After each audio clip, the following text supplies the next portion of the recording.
ముందుగా వేదిక టీవీ ప్రేక్షకులకు స్వాగతం. వేదిక టీవీ చేపడుతున్న సర్వే ఏదైతే ఉందో ఇది కేవలం ప్రజల అభిప్రాయాలు మాత్రమే. వేదిక టీవీ అభిప్రాయం కాదు. నిజాన్ని నిర్భయంగా ప్రజలతో మాట్లాడి చర్చించడానికి వేదిక టీవీ ఎల్లప్పుడూ కృషి చేస్తుంది. ఇందులో భాగంగా ఈరోజు ఇబ్రహీంపట్నం రావడం జరిగింది. మరి ఈ ఇబ్రహీంపట్నంలో ఉన్నటువంటి ఆర్టీసీ బస్టాండ్కి చాలా గ్రామాల నుంచి ప్రజలు ఇక్కడికి రాకపోకలు సాగిస్తుంటారు. మరి ఇక్కడికి వచ్చే ప్రజల్ని రేవంత్ రెడ్డి గారి పాలన విధి విధానాలు ఎలా జరుగుతున్నాయి, మరి రేవంత్ రెడ్డి గారు ప్రవేశపెట్టిన ఈ 6 గ్యారెంటీలను సంక్షేమ పథకాలు కానీ లబ్ధిదారులకు ఏ విధంగా లబ్ధి చేకూరుతున్నాయి, అలాగే మరి గతంలో కేసీఆర్ గారి పాలన ఏ విధంగా జరిగింది అనే విషయాన్ని ఇక్కడికి వచ్చిన ప్రజలతో మాట్లాడి వాళ్ళ యొక్క అభిప్రాయం తెలుసుకునే ప్రయత్నం చేద్దాం. మీ పేరమ్మా? లక్ష్మమ్మ. ఏం చేస్తారమ్మా? నేను కూరగాయలు అమ్ముతున్నా. సీఎం రేవంత్ రెడ్డి గారి పాలనపై మీ అభిప్రాయం ఏంటమ్మా? ఏం చేస్తుండే ఆయన? ఏం పని చేస్తలేడు. ఏది ఒక బస్సులో ఒకటి చేసిండు అంతే, ఏది చేస్తలేడు. ఏం పనులు అయితే కాలే. ఇండ్లు ఇస్తాడు, ఇండ్లు లేవు. ఏ పని అయితే లేదు. రైతు బంధు కూడా వేస్తలేడు సరిగా. ఏం పనులు చేస్తుండే ఆయన? రుణమాఫీ కూడా లేదు. మాకైతే ఏది లేదు, ఏం లేదు. గతంలో కేసీఆర్ గారి పాలనపై మీ అభిప్రాయం ఏంటమ్మా? కేసీఆర్ అంటే ఇక మరి అప్పు చేసిన అంటారు కానీ ఆయన అయితే కొన్ని పనులు చేసిండు. రోడ్లు అంటే అది ఇది అది అన్నీ చేసిండు ఆయన. ఇక ఆయన చేసిండు, అప్పులు చేసిపోయినారని ఆయన మీద పుకారం లేపిర్రు అంతే. ఇక అదొక్కటే ముంగలేస్తుండు ఇప్పుడు ఈ రేవంత్ రెడ్డి అయితే. ఆయన అప్పులు చేసినా ముందలేస్తుండు. ఇక ఈయనైతే ఏ పనులు అయితే ఇంకా అయితే లేవు. ఇప్పుడు రేషన్లో సన్నయ్య బియ్యం ఇస్తున్నారు కదా, దానిపై మీ అభిప్రాయం ఏంటి? సన్నబియ్యం ఇక నిన్నమని వచ్చినాయి అంటారు, ఇంకా తేలే మేము తెచ్చుకోవాలి. సన్నబియ్యం ఇక తింటారు కదా గరీబోళ్ళు, మరి సన్నబియ్యము తింటాం కదా. మరి లేని వాళ్ళం ఏం చేస్తాం? దొడ్డు బియ్యం అనేది తింటాం, సన్నబియ్యం అనేది తింటాం అంతే. థ్యాంక్స్ అమ్మ. నమస్తే సార్. నమస్కారం. మీ పేరు సార్? భిక్షపతి. ఏం చేస్తుంటారు సార్? అమల్పని. సీఎం రేవంత్ రెడ్డి గారి పాలనపై మీ అభిప్రాయం ఏంటి సార్? ఆయన చేసే పనులు ఏం మంచి లేవు. కేసీఆర్ ఉన్నప్పుడు మంచిగా ఉంది. ఇప్పుడు సన్నబియ్యం అంటుంది కానీ సన్నబియ్యం అవి కంట్రోల్ బియ్యం అవే మిషన్లో బట్టి అవే వచ్చినట్టున్నాయి. మొత్తం ముద్ద అన్నం. సన్నబియ్యం మంచిగా అన్ని ముద్ద అవుతుంది. నిన్న వండి చూసినాం. నిన్న నుంచి వచ్చినాయి కదా బియ్యం, మొత్తం ముద్ద అవుతుంది అన్నం.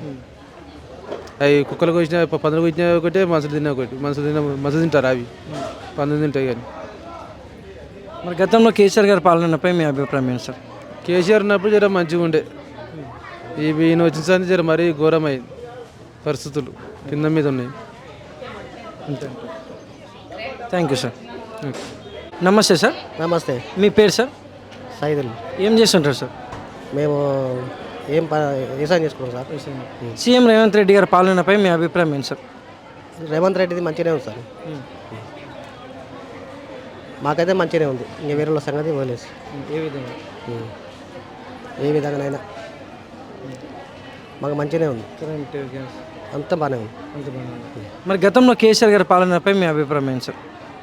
అభిప్రాయం అంటే వాళ్ళే చూసుకొని వెళ్ళిపోయారు. ఇంకేముంది? మా వేరే తోలే వాళ్ళే చూసుకోరు. ఇప్పుడు అందరి ప్రజలకు బతకాలని ఆడవాళ్ళకి ఫ్రీ బస్ చేసిండు, సన్నబియ్యం ఇస్తుండు. ఆర్డర్ చేసినట్టే వీడియో ఇస్తుండు అంతే. Thank you sir. నమస్తే అమ్మ. నమస్తే సార్. మీ పేరమ్మా? జ్యోతి. ఏం చేస్తుంటారమ్మా? ఖాళీ house wife. CM Revanth Reddy గారి పాలనపై మీ అభిప్రాయం ఏంటమ్మా? పాలన ఏమి ఇస్తా అన్నారు కానీ ఏమి ఇవ్వట్లేదు కదా సార్. మాకు ఇల్లు ఇస్తా అన్నారు, ఇంకా ఏది రిజల్ట్ లేదు. మాకు అసలు ఏమి కరెంట్ బిల్లు 0 బిల్ అన్నారు, అది కూడా ఏం లేదు కదా. దాని నుంచి మాకు ఇస్తా అంటారు, ఏది చెప్పట్లేదు. మాకు అన్నీ కన్ఫర్మ్ చేయాలని కోరుకుంటున్నాను. మరి గతంలో కేసీఆర్ గారి పాలనపై మీ అభిప్రాయం ఏంటమ్మా?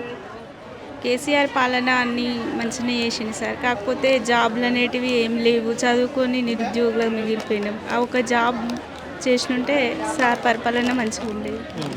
ఇప్పుడు జాబ్లు వేసిండు కానీ అవి కూడా ఏది సక్కంగా ఇవ్వట్లే కదా సార్. అవి జాబులు మళ్ళీ మాకు రిన్యూవల్ చేయాలని కోరుకుంటున్నాం. థ్యాంక్స్ అమ్మా. Okay sir. నమస్తే అమ్మా. మీ పేరమ్మా? రామ్లం. ఏం చేస్తారమ్మా? వ్యవసాయం పని చేస్తాం. సీఎం రేవంత్ రెడ్డి గారి పాలనలో వ్యవసాయదారులకు ఎలా ఉందంటారు, దానిపైన మీ అభిప్రాయం ఏంటమ్మా? మాకైతే మంచిగానే చేసిండు. 6,000 పడ్డాయి. 35 కిలోల బియ్యం వస్తాయి అంతే. ఇక మాకు ఏం లేదు. ఇక మాకు భూమి లేదు, ఇక రైతు బంధు పడ్డాయి కానీ 6,000 అయితే పడ్డాయి. మొన్న 6,000 పడ్డాయి అంతే. కరెంటు ఫ్రీ వచ్చింది. గ్యాస్ అయితే ఇంకా రాలే. ఇంకంతవరకు ఇక మరి గతంలో కేసీఆర్ గారి పాలనపై మీ అభిప్రాయం ఏంటమ్మా? ఆయన ఏం చేయలే, మాకు ఆయన ఏం చేయలే. ఉన్నాడు 10 ఏళ్ళు ఉన్నాడు, మాకేం చేయలే. ఉన్నోళ్ళకే వేసిండు, మాకేం చేయలే. ఇప్పుడు మన కాంగ్రెస్ హయాంలో రేవంత్ రెడ్డి గారు సన్నబియ్యం ప్రవేశపెట్టారు కదా, దానిపైన మీ అభిప్రాయం ఏంటి? సన్నబియ్యం ఇచ్చిర్రు, ఈ నెల ఇచ్చిర్రు. మంచిగా ఉన్నాయి. మంచిగా. నమస్తే అమ్మ. మాకు 2500 ఇస్తానని ఇస్తలేడు, గ్యాస్ పొయ్యిలు ఇస్తానని ఇస్తలేడు, ఏది ఇస్తలేడు. ఇండ్లు లేరు, కిరాయిలకు ఉన్నాం, ఇల్లు ఇస్తలేడు. దరఖాస్తు పెట్టారా? పెట్టినాం. పేరు వచ్చిందా? పిల్లలకు కళ్యాణ పథకం రాస్తలేడు, ఇస్తలేడు. మరి ఎందుకు అయ్యా ఆయనకి? లేని వాళ్ళకి సాయం చేయండి, ఏం లాభం ఉంది? ఇంటికి లేకేసి కరెంట్ అభిజా, ఈ కరెంట్ ఇల్లు లేదు, మాకు కరెంట్ లేదు, ఇల్లు లేదు బిడ్డ. రైతులైనా కాము కూలి చేసుకుంటాం. మరి గతంలో కేసీఆర్ గారి పాలనపై మీ అభిప్రాయం ఏంటమ్మా? అప్పుడు కళ్యాణ పథకం ఇచ్చిండు, ఇక సాయం చేసిండు లేని వాళ్ళకు. ఇప్పుడు ఏం లేదు, ఇల్లు లేని వాళ్ళకి ఇల్లు ఇవ్వాలి బిడ్డ. మాకు ఇల్లు లేక బాధపడుతున్నాం. అప్పుడు కళ్యాణ పథకం పెళ్ళి అయిన 9 నెలలకే ఇచ్చిండు. ఇప్పుడు 1.5 సంవత్సరం అవుతుంది, పిల్లల పెళ్ళిళ్ళు అయ్యి ఇంకా గతి లేదు, పేరు వచ్చిందా? ఏది లేదు, ఇంకా వెళ్ళలేదు. కేసీఆర్ ఉన్నప్పుడు 9 నెలలకే వచ్చింది. తండ్రి లేని పిల్లలు ఇద్దరికి పెళ్ళిళ్ళు చేసినా ఒక పిల్లకి వచ్చింది, ఒక పిల్లకి రాలే. 4 బిడ్డలే నాకు ఇయ్యలే ఇంకా. థ్యాంక్స్ అమ్మ.